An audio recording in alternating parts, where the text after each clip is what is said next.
Hey, welcome back to the studio. This is My Day of Play, where you're taken into the real events and actions of how it happens, long before the process of editing or cleaning up. This is how it really went. Today we're spending time with actress, writer, and director Brande Roderick, whose new movie, Wineville, is a thriller-chiller masterpiece of shock and awe. It's followed with an extremely deep conversation with one of the most respected fashion designers on the planet, from rock stars to everyday people, the unbelievable Miller McCoy. And finally, speaking of rock stars, Lt Joe Kenda is best known for his true crime stories on Investigation Discovery. Wait until you read his new book, First Do No Harm. This is My Day of Play, completely unedited in the way of meeting the wizard behind the curtain. Good morning, Sensei. Hey, how are you doing today? I'm alive, well, and kicking. It's beautiful, it's cool, it's crisp, and you're here with us. Excellent, man. It's going to be a beautiful day then. Yep, you know it. Here's Brand. Take her till 39. Excellent. Go tell it on the mountain. Oh, wait a second. Let me go get comfortable first before I start singing that song. Oh, my God, yeah. Brande. Oh, that's great. Oh, if I were a psychologist, I would love to sit down with you and say, what were you thinking in putting this gym together? You know what? I am really demented in the head.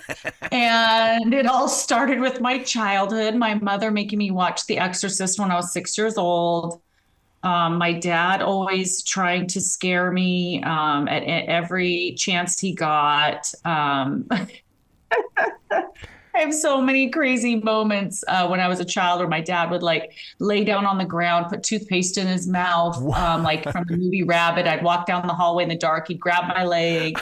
He'd go outside, put a stocking over his head, come in and scare my brother and I after watching a scary movie. Like they did all this kind of crap. And so I just became obviously a lover of horror films. You do so quite well. And there are so many different layers of this movie because I mean, there's Joe's story, there's Tessa's story because you're living in her past, but I want to believe there's also a third level of this because Joe's the one that sets it up in the way of teaching Walter how to dig deeper because it gets to the roots. So I'm thinking of the grapevines. And then all of a sudden Joe says, or you tell Joe, hey, you're a good winemaker, Joe. Joe comes back and says, I want you to be a part of it. I'm going, oh my God, she's going to become a part of that wine. I mean, there's so much fear in this movie.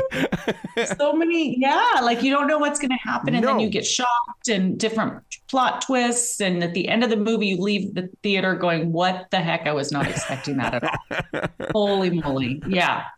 And you put so much attention on the sound effects. I think the sound effects add to it so much. Oh, yay. I'm glad you say that because we spent so much time on the sound and wanted it to be perfect from adding, even the sounds of the crows, because there wasn't any bird sounds, crows are so creepy, to everything. So I'm glad that you noticed that. Well, even the visuals, because I mean, with the sunrise or like when you first arrive at the winery and stuff, I mean, just the still shots because it grabs your imagination. And even the scene with Walter where, you come across your old teddy bear and you talk about the smell because we've all been there. Yes. Yeah, exactly. That musty, dirty smell of an old, anything old in an old room that's been sitting there for a while. Yeah.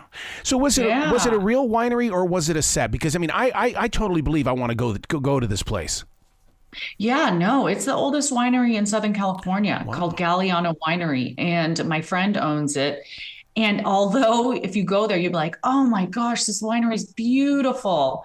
But it lends itself to that 70s chilling atmosphere of a horror film because it was built in the early 1900s. So it's got all the old barns, the old farm equipment, all the old shears hanging on the barn. It's creepy. It looks like it's right out of Texas Chainsaw Massacre.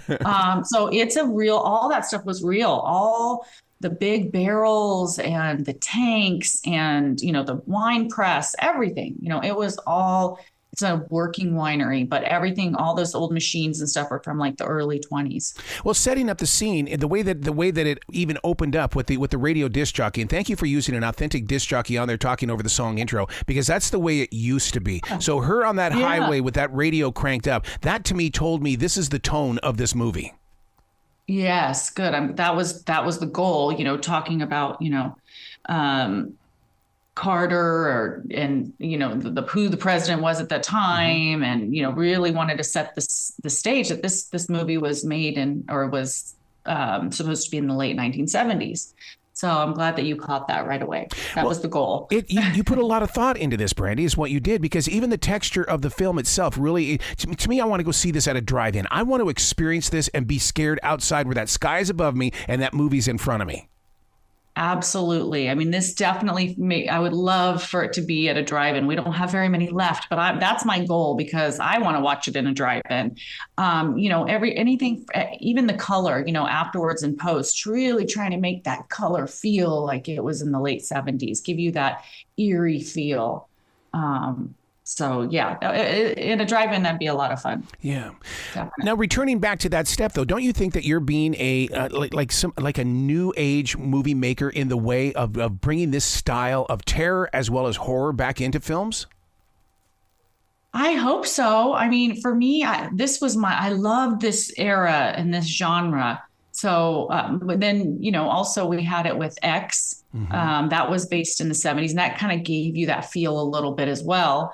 But yeah, I mean, I really hope so, because it's nostalgic, right? And it brings you back to that feeling when you were a kid of being scared. So I hope they do bring more back like this. Well, Tessa's character is very strong. She's also very loving with Walter, because I love the conversation between Tess and Walter when they're driving in the car and he's just finding out about his grandparents. I thought that was very innocent.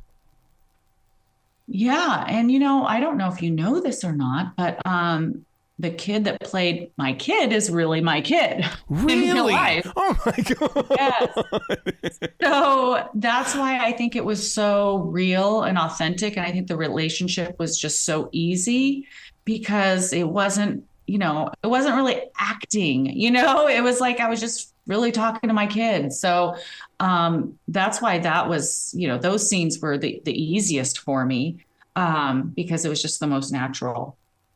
I could totally see haunted houses grabbing some of this movie and reenacting it. And the reason why is because every time you went into a shed, it went back deeper and deeper and deeper. And I kept going, oh, my God, where are you taking me? And how far back can my scream be heard? Yeah. They have some huge, crazy buildings on this winery. And it was, had some creepy little, twists and turns throughout. So yeah, there's a lot of creepy places to explore. Was the movie treated in the way of, how independent films are? You got to get in there and get out of there in the fewest amount of days as possible, because the pacing and everything about this movie told me, no, I think they spent more time than just a normal independent film. No, we did not. Oh, wow. And yes, it was 12 days. And the key is, and I learned this from my writer producer, who is also my directing mentor, Richard Shankman, because he's done a million of these, is that you have to hire actors that are professionals. And I'm so glad I listened to him, because there were times when we were casting and there was somebody that I'd be like, oh, they're so crazy and creepy, but they were crazy and creepy in real life too.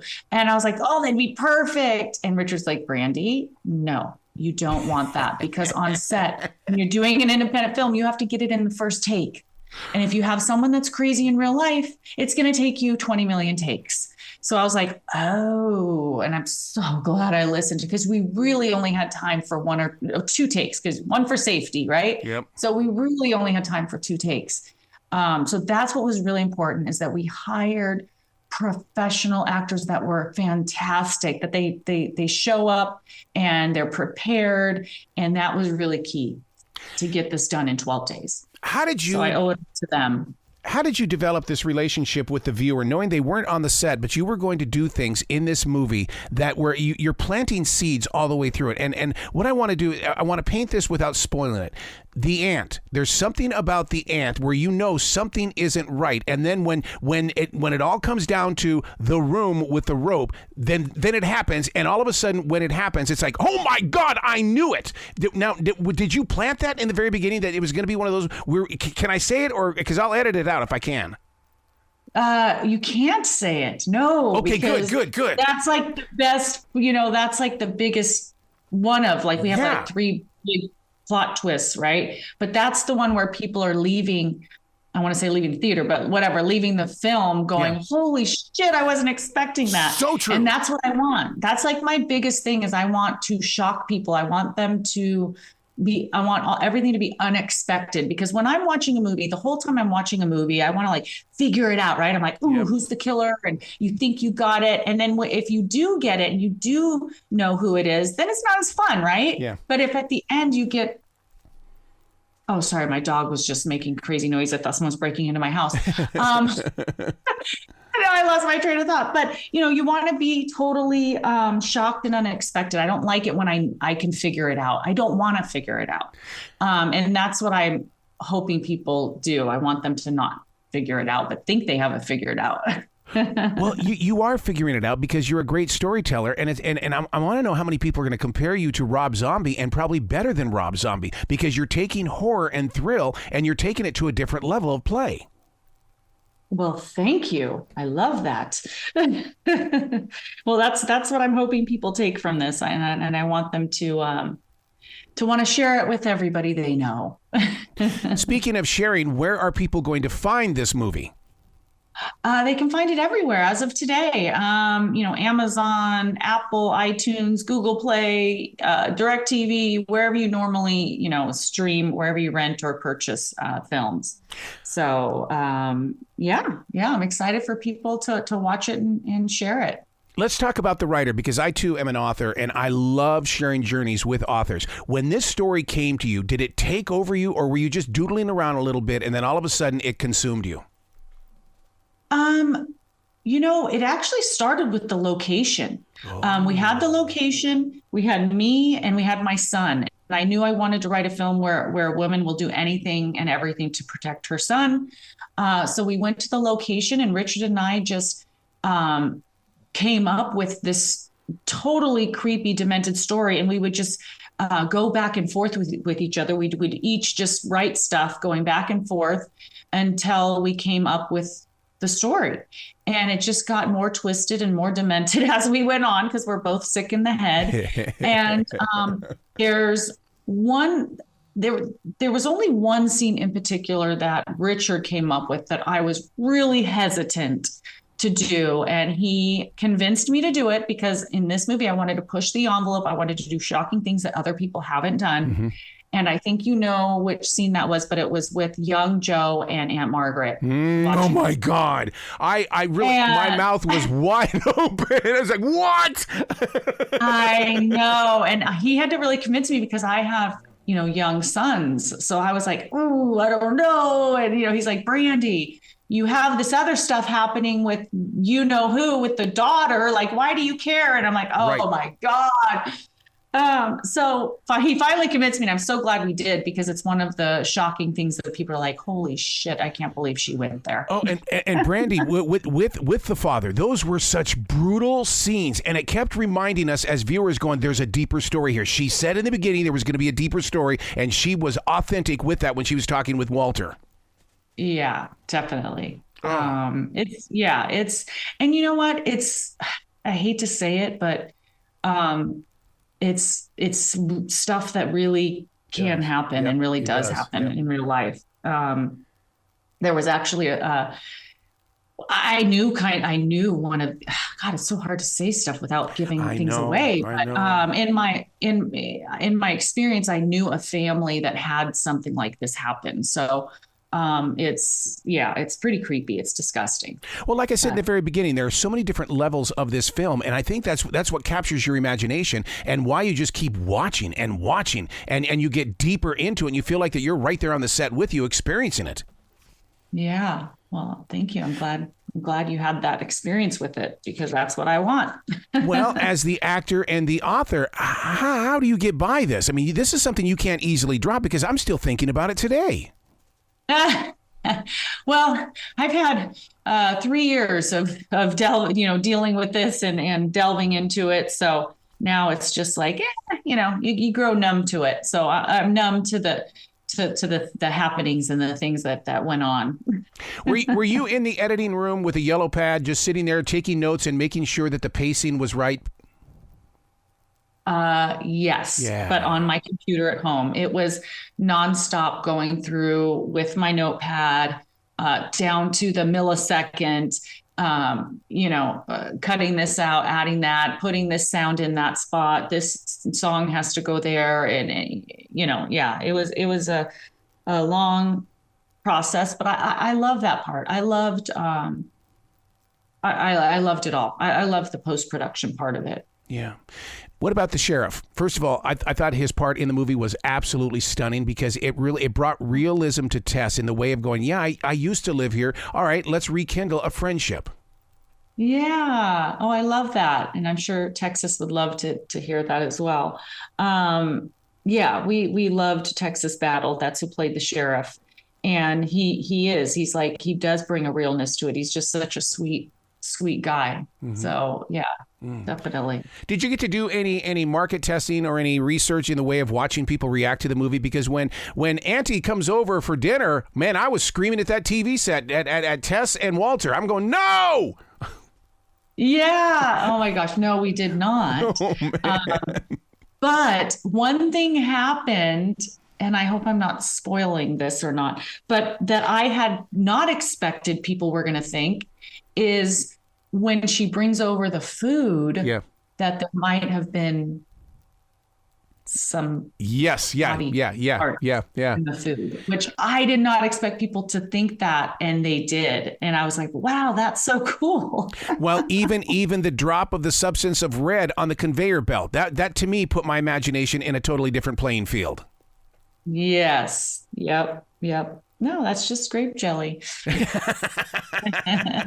So are you going to continue this genre? I mean, you really need to jump into it. This is like, I love horror. Like I told you, I'm demented since I was a kid, and I love this genre. However, that being said, I feel like there's so much right now, like darkness in the world, right? Like there's just everyone's like just so angry. I feel like that I'd love to, like, I'm working on 2 new projects, and one of them's a comedy. I feel like the next one needs to be lighter. Okay. Just because of that reason, just because of what's going on right now with everything. But I will for sure come back to this because it's probably my favorite genre. It's kind of funny because comedy and horror are my 2 favorite genres, which are so polar opposites. But I for sure will. But the next one's going to be a comedy.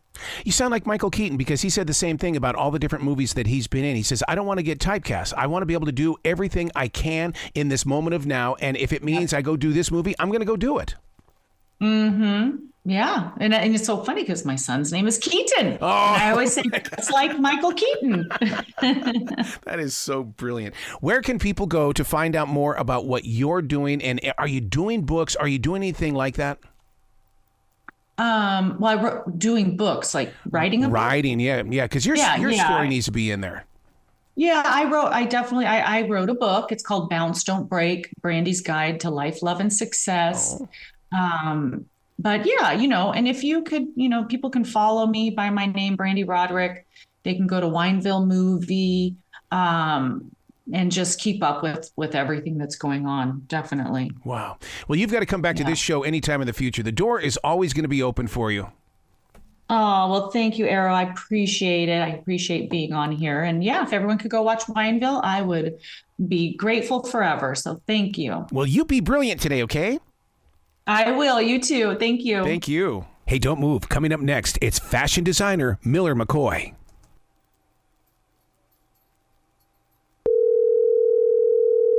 Your call has been forwarded to voicemail. The person you're trying to reach is not available. At the tone, please record your message. When you have finished recording, you may hang up. Hey, Miller, it's Errol Collins. We were scheduled to have a conversation today about your world of fashion. I just noticed that you're up in Iowa, and I'm wondering, I wonder if you're on Central Time. Reach out to me, okay? Thanks. Bye. Hello and good morning. Good morning, Arrow. How are you? Absolutely fantastic. How are you doing? I'm doing pretty well, thanks. I listened to your voicemail there. I actually live in Los Angeles. Oh my God! Wait, the phone number it says Iowa. See how that AI thing is? You can't trust it. You can't trust it. No, yeah. Yeah, but how's everything going? Absolutely fantastic. I'm very excited to share a conversation with you because I believe that with fashion, we have a culture. From culture comes a lifestyle. The future belongs to you first. I love it. I love it. You are absolutely correct. Fashion is a real form of expression and is a real way to be able to get out to the type of fashion that I'm really into is a real way of expressing your actual artworks and your art forms and making functional art and stuff like that. Right. It's just like a canvas on a wall is viewed as viewed as art. Yeah. And a lot of times when somebody's wearing a t-shirt, that's not always viewed as art, but there's a lot of artists that had to go into making that t-shirt happen just so that way that one person could wear it. Right. It's got a lot more functionality behind it. Something tangible, physical. You're wearing it every day. It's getting a brace. It's got to go through and withstand the elements, right? You're going to wear it outside. It's going to get rained on. You're going to wash it, right? So yeah. But I speak your street, and the reason why is because even with my own artwork, I was trying to put it on everything from plates to pottery. I was trying to get it everywhere. In fact, I started putting poetry in it because people will come and read the words. Oh my God, there's also a painting here. So you're right. Yeah. You've got to work that art. Exactly. Additionally, not only am I, on the side of the artist side where I help develop and I do a lot of design work and all that sort of stuff too, but I actually help a lot of individuals, creatives, major performing artists, influencers and celebrities kind of make their own sort of fashion lines and clothing lines as well as product-based lines as well. We do cosmetics. We've been making shoes. Any and all sort of garments and wearable items under the sun. We do that stuff all day long, but also going into and making plastics and making, figurines, carpets, pillows, home decor goods, you name it, we kind of make it over here. Wow. Well, I've got to ask you then, because I've got a podcast on iHeartRadio that deals with it. Is creativity an addiction for you? That's actually a really good question, Arrow. And for me, my answer would strongly be yes. Yes. It's kind of two-sided. To be fully transparent and honest with you, I actually come from a background that has struggled with addiction in the past, and several.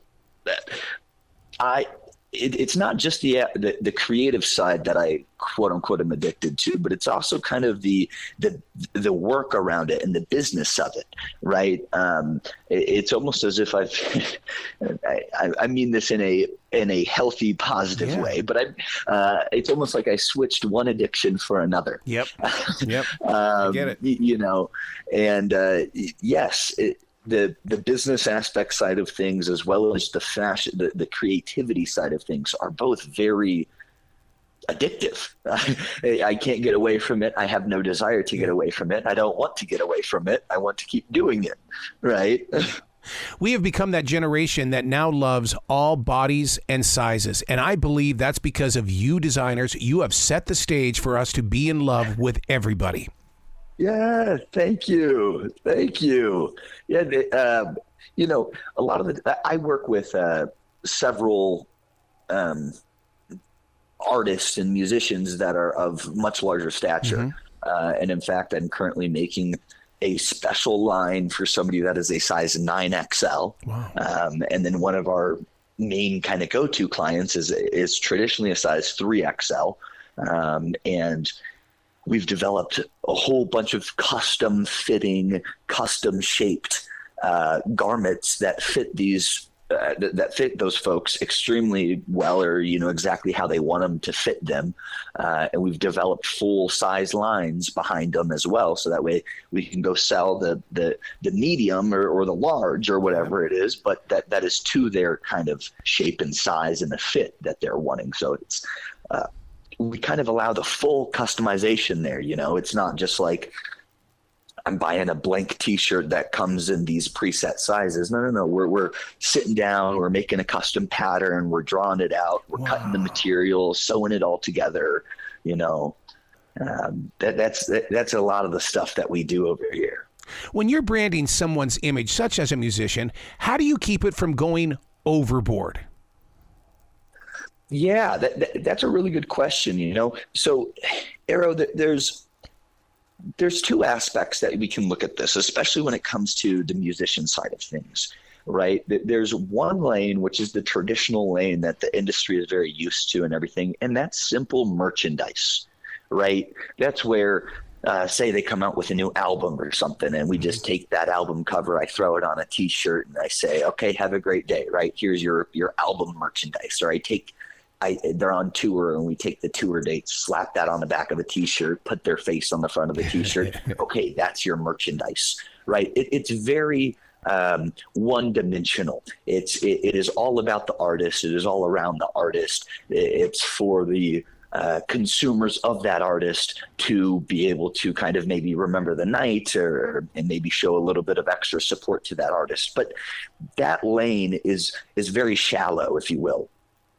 Where we really like to kind of play ball is primarily around developing a full brand that is a step removed from the artist. So we're not going to put the artist's face on these garments. We're not going to put his tour dates on these garments. We're not going to put his name, the direct name of the artist anywhere on these garments, right? It's really about finding kind of things that they're interested in, finding a lane that they can kind of agree upon, where it's like, hey, I really like these sort of outlets. I really like these sort of things. Let's build a brand based around that, and then use the artist's following and consumer base and leverage that to be able to go start getting fans of the brand, right? We want to build something that is going to outlive the music artist, right? In today's world, especially the entertainment and music world, it's very volatile.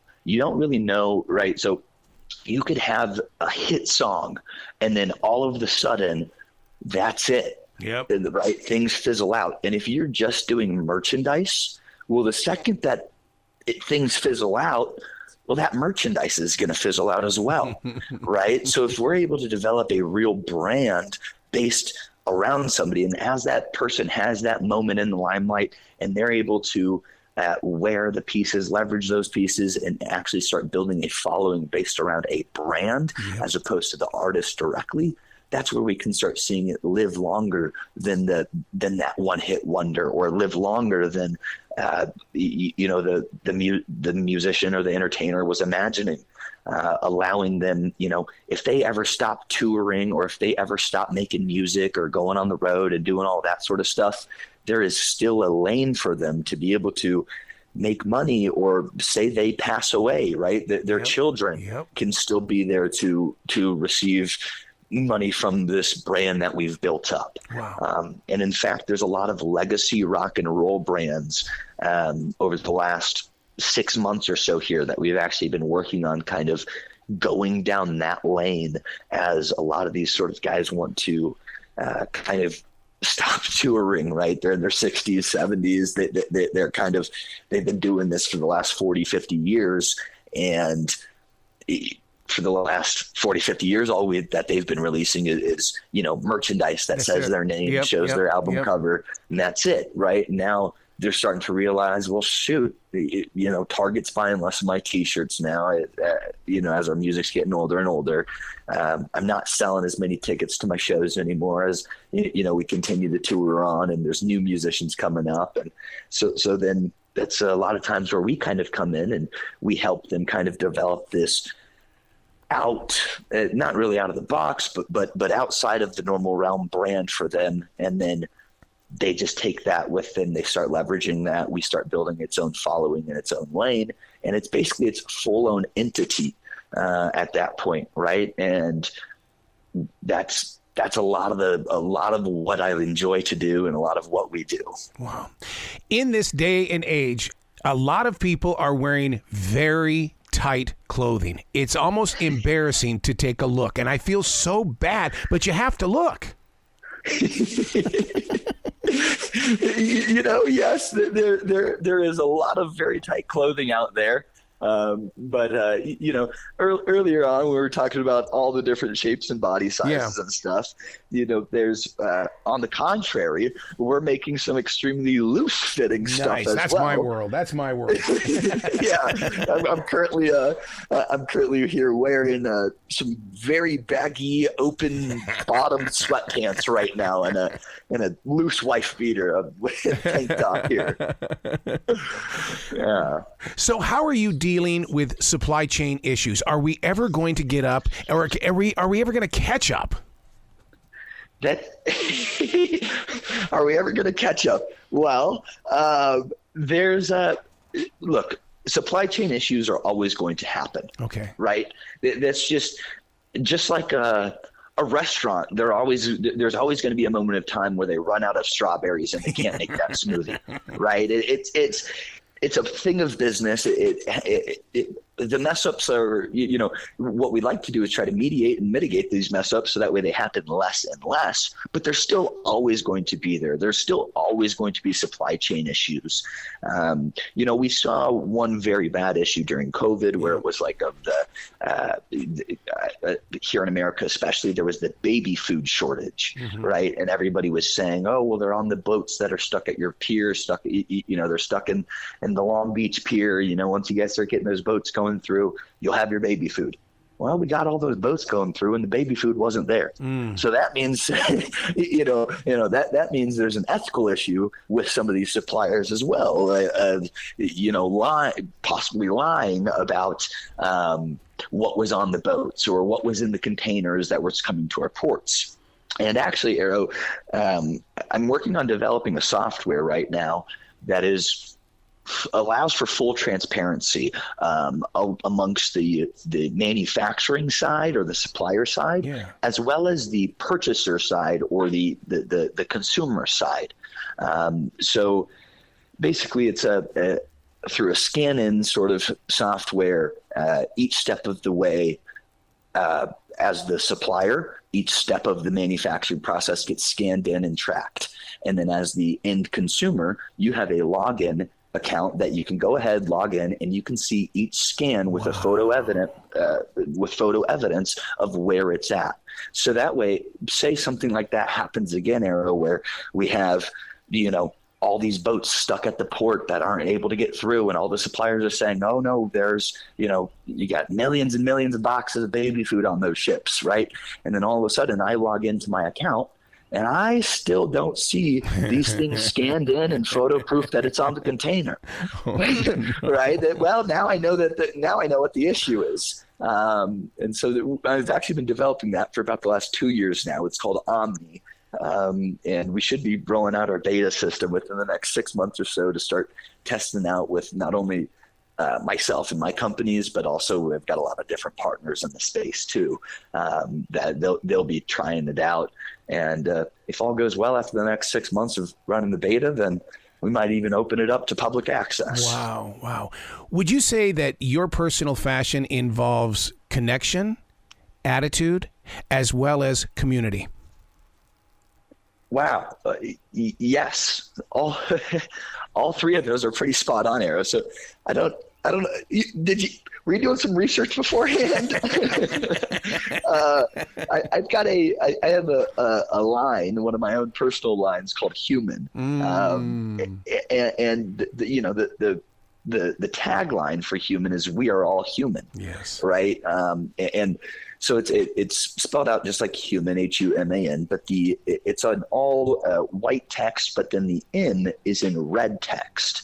And what that M signifies is the nuance and the difference between each human to human. Yeah. Look, yes, we're all flesh and bones and blood, right? At the end of the day, we're all the same, except for each one of us has something that makes us unique. Each one of us has something that makes us a little bit different and makes us stand out from the next person, from the way we look, to the way we talk, to the way we act, to what we do. We're all a little bit different, but at the end of the day, we're all still here together as one human species, as one human conglomerate, right?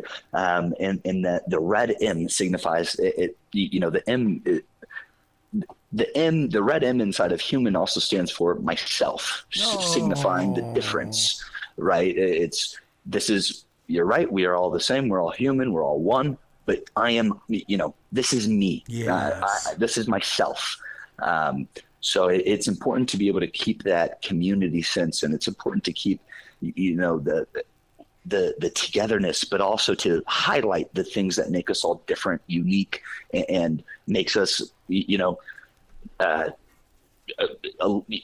little bit different than the next guy. And this is what I'm all about, right? I'm all about fashion. I'm all about art, stuff like that. Where Arrow, you're all about writing, and Yes. and you have your own tastes and your own world, right? And that's really what human stands for and is really all about.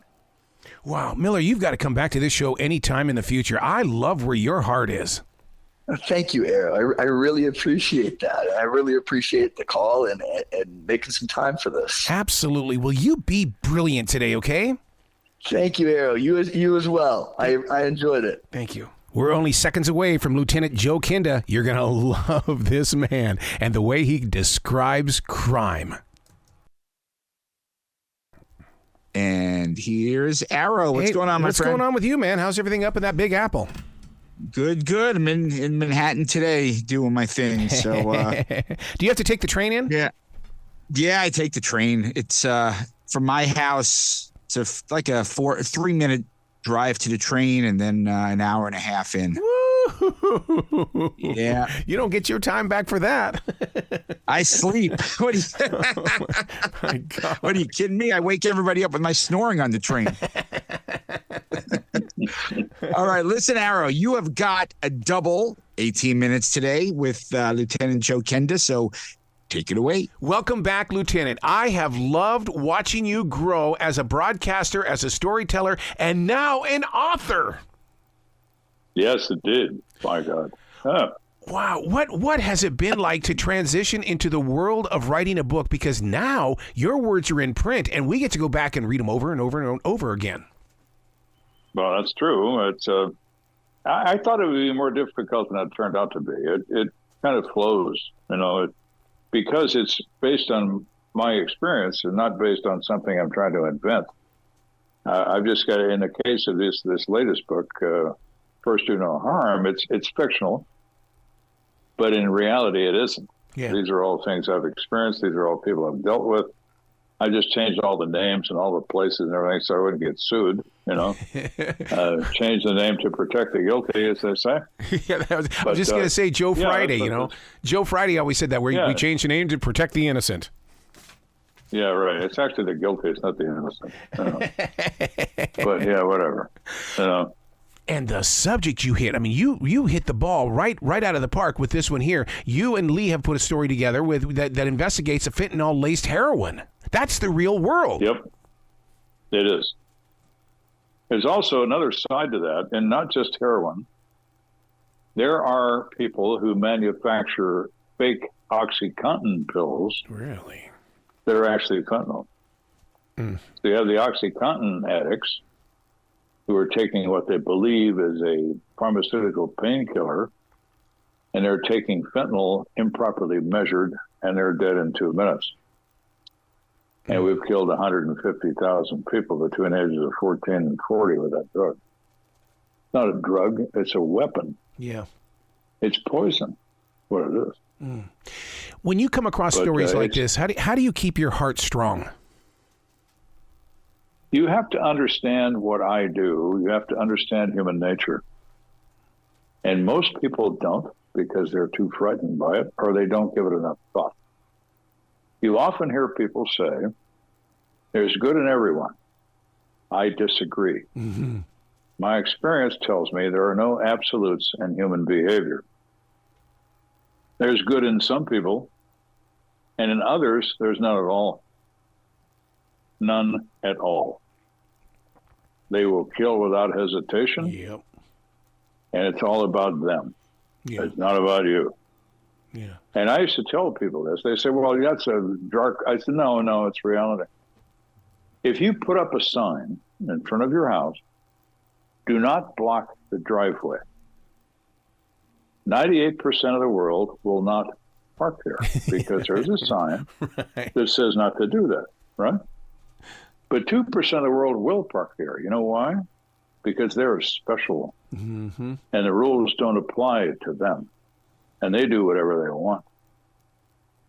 You But write. it's only 2% of the world, but they spend 100% of their time being busy. Oh. All right? So that's why. You write in a way that my father would call, this is about the wild, wild west. And to me, it's like you are that person that's writing about this present wild, wild west we live in. Oh, yeah. Yes, indeed. And to bring these stories to life, first of all, I'm very proud of you that you're able to pull from your past and put it into a fiction area. Because so many times when I'm sitting down with wannabe writers, they're going, I don't know what to write about. Pull something out of your own life and begin the journey. That's exactly right. The thing that annoys me about crime writers sometimes, even the famous ones, they really have no idea what they're talking about because they've never been involved in it. Right. They come up with guns that don't exist. They come up with methods that have never been used. It's like, hey, wait a minute, pal. That's not how this works. But yeah, they don't understand it because they've never done it. I have the advantage of having done it for most of my adult life. Yeah. And I understand a lot about a lot of different things, particularly violent behavior. Would you? So, it's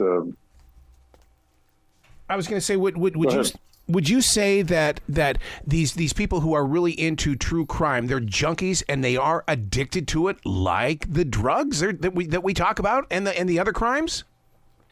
Oh, I think so. There are a lot of people that are. Not everybody is, but there are a lot of people that are. And they enjoy it. I think they look at it because there are people involved in criminal activity that they can identify with.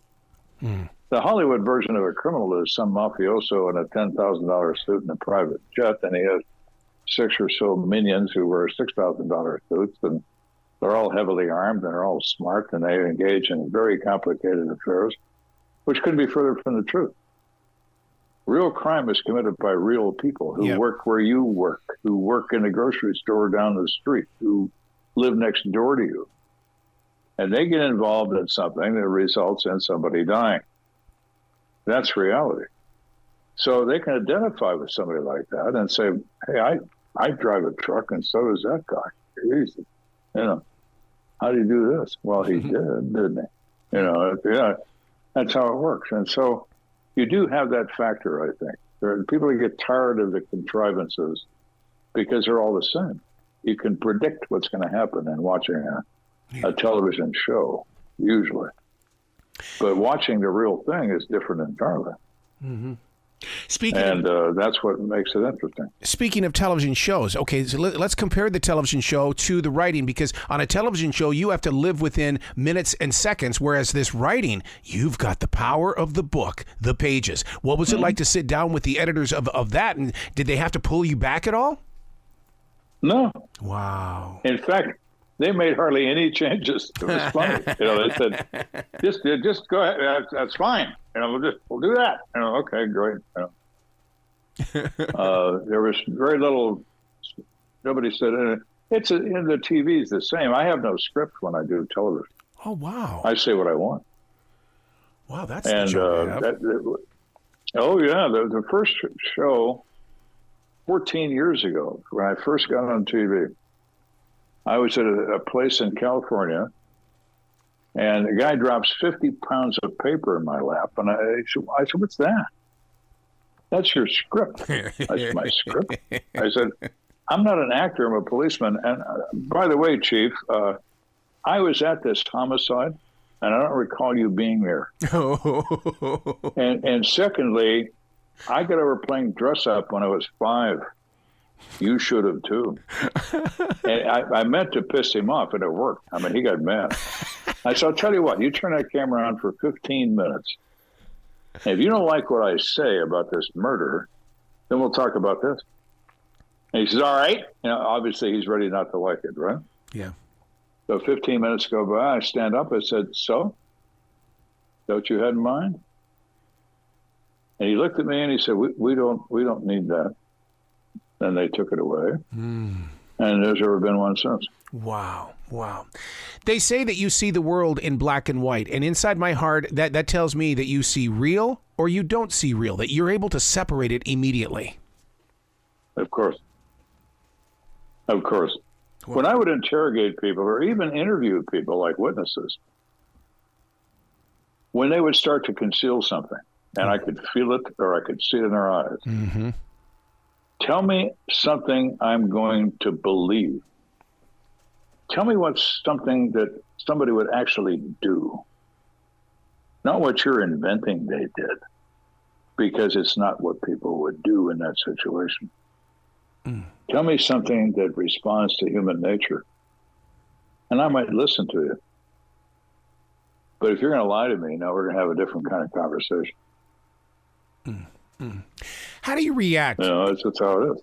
How do you react in real life as well as a story when a woman trades her wedding ring for a rock of cocaine? That to me, that would be like, okay, I've got to get her help immediately right now. I've got to do something. Well, then we'd make arrests. We'd arrest her too. But you're not going to change her behavior. She's too old. Right. You have no influence over someone after they're 5 or 6 years old. Their morals are formed. Their sense of right and wrong is formed. Hopefully with your influence and not some other kid 5 or 6 years old, but from their adult parents who train someone what to do, what's right, what isn't right, how to avoid doing something that's wrong. Excuse me, the choices in life matter. What you choose to do. I've had people tell me, well, I made a mistake. No, you didn't make a mistake. You made a choice. And now I'm standing on your tail and you don't like it. And I don't give a shit what you don't like. And I'll put you in prison for 30 years and tomorrow I won't remember your name. Oh, my God. Welcome to reality. Does writing serve as a great way to let stuff go? It does for me. Yeah. I don't know if it does for everyone. I don't. But it does for me. Yeah, I do it to help clear the path. My thing is I want to live in the present. And if whatever happens on that page stays on that page, I'm not coming back to it again. True. No, it's true. Yeah. What about the next? It just goes on. It does. Yeah. It does. What about the next level? Do you take a book like First Do No Harm and then take it and put it into an action series? No. No? No. No. I'm not into that. It's tell me something real, we'll talk about it. Tell me some bullshit thing you invented. I'm not interested. Yeah. Yeah. To be such a realist, though, I mean, there are so many people that walk around with a candy-coated plastic bathroom mirror smile, and yet there's Lieutenant.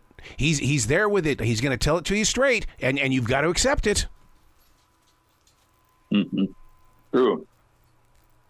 It's true. It's unfortunate. It's the reality of human nature to want to live in a fantasy of their choosing because it makes them feel comfortable. But the reality of it is different. Nothing is no fantasy is real. That's why they call it fantasy. You do certain things in your life that you wish you could do over, but there are few times you ever get a do-over. You live with what you've done. When did you realize that it was time to start putting this in a book form? Because I mean, as an author, what happens to me is that I've got to feel it first, and then I have to question it, and then as I'm questioning it, then it's like, okay, let's take that first step. Is this going to be genuine? Oh, of course, but it started because of my wife, who we've been together since we were in high school. Oh. We've been married for 56 years. Wow. Wow. And she was 15 when I met her. So she said, you need to write a book, which I ignored for a long time. I said, I'm busy. I don't have time for that. So finally she said, no, I'm really serious. I think it would help you. help you to get through some of your feelings and the PTSD and everything else. And she's her training as a nurse. She was a psychiatric nurse for a long time. So she thinks she's a psychiatrist, of course, but she's pretty talented. And I said, yeah, well, all right. So I wrote a first book, like an autobiography. There was a line I used in the show. I'd look at the camera and I would say, if you kill, I will find you. Yeah. And so that first book was I Will Find You. And it was about my career. Kind of a sort of autobiography kind of thing. Yeah, yeah. And I felt pretty good after I wrote it. So then she said, well, write another one. So I selected 12 cases, my own murder cases. And I thought, there is a ball of violence in every human. It's in all of us. Some of it never moves, and you go through your life and you never do anything violent. But sometimes you do. So what emotion caused that ball of violence to begin to move? Mm. What made it roll? Was it jealousy? Was it hatred? Was it envy? Was it lust? What was it? And so I took 12 cases and I found a different trigger for every one of those moments when the ball of violence became homicide. And so I named the book Killer Triggers. And the chapters were about that. Oh, what made this person do this? And that did very well. And then I wrote then the third book I wrote, another fiction book, All Is Not Forgiven, about a guy who hires an assassin to murder his wife. Mm. Mm. And I wrote that, and that did well. And I'm doing this one. And the publisher has another transcript in their possession. We'll see what happens. Wow. See, Joe, you're right about something here, because I've read a lot of those books from authors who have not experienced it. And now listeners are hearing your voice today. They're going, wait a second. When I read his stories, I'm getting truth. This is not based on someone's imagination. No, it's not. It's based on my memory. It's a big difference. There are bad people in the world, my boy. Mm. Truly bad people. Are you triggered by the actions of today? Because, with everything that you've experienced, I can't imagine what you go through when that next headline is something you've already been through. Oh, yeah, sure. I was watching the news one night. Just the news, okay? And they always get to the garden show news toward the end after they've gone through all the death. Yep. And destruction and who's failed at doing what. Then they move into something light and airy so they can end the show, right? Because it is the show. It's not the news. It's the show. So anyway, there's this woman, reporter, talking to a policeman in the East Coast somewhere who teaches little kids how to read when she gets off work. Kids who don't know what to do, parents don't give a shit, whatever. So she says, all right, so teach these kids how to read. So she's talking to this one little boy, and that little boy, it's not him, it wasn't him, but it was his twin brother, if it wasn't him, was at the scene of a violent arrest I was involved in with a SWAT team, flashbang grenades, the whole deal, get this guy in the ground, he's screaming, we're cuffing him. He's wanted for 3 counts of murder. And I look over by the stairwell, and here's this little kid shaking like a leaf, and he's wet his pants. Mm. And I went over to him, and I said, it's okay, baby. It's going to hurt you. He put his arms around me like an adult would. And then his mother, the charming girlfriend of the killer, says, get your motherfucking hands off my baby. And I looked at one of the SWAT guys and said, get her away from me before I shoot her in the face. Oh, my God. And okay. They marched her off, And at that moment, I'm watching the news. It was that kid. No way. And I smelled the smoke. I everything. It's like having a nightmare when you're awake. Wow. And I looked at Kathy and I jumped out of my chair and I said, I got to go outside. I have to go outside. Oh, my God. And I went outside in the driveway and just stood there for a while. Joe, where can people go to find out more about all of your stories? I know where they can find you on television, but I want them to find these books and really dive into them. Well, you could go to Amazon.com and type in books by Joe Kenda. Oof, there they are, all of them. To the point, man, to the point. Well, that's right. Please come back to this show anytime in the future. You know that door's always open for you, sir. Well, thank you very much. I appreciate you having me. You bet. You be brilliant today, okay? All right. Thank you. You too. All right.